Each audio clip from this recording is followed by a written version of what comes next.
Direct action, আগুন জ্বালো, সংগ্রাম সংগ্রাম আছে আছে আছে আছে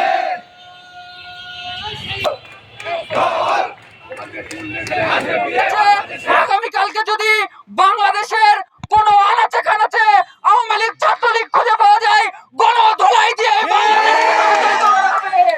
প্রিয় উপস্থিতি, 17 বছর আমরা অনেক কষ্ট করেছি।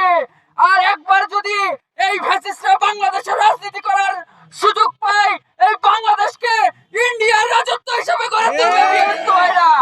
প্রিয় উপস্থিতি, আমরা জানতে পেরেছি আজকে 9টার সময় বাংলাদেশে নেতাকর্মীর উদ্দেশ্যে এই 5 তারিখে ফ্যাসিস্ট সরকারের প্রধান পলাতক নেত্রী বক্তব্য দিবে। আজকে এই মুহূর্তে এই জায়গা থেকে একটি কথা ক্লিয়ার ভাবে বলে দিতে চাই, বক্তব্য দিবেন ভালো কথা, বক্তব্যের মাঝে যদি কোনো উস্কানিমূলক কথা থাকে, একটারও পিঠের চামড়াই রাজশাহীর মাটিতে থাকবে না।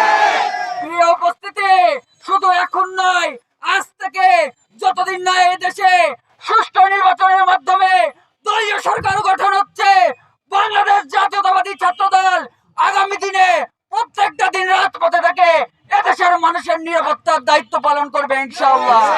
প্রিয় উপস্থিতি, যে প্রস্তুতি সভা, এই প্রস্তুতি সভা থেকে আওয়ামী লীগের দোসর এবং আমাদের দলীয় যে দালালগুলো আছে তাদেরকে স্পষ্ট বার্তা দিতে চাই, তারা যেন দেশের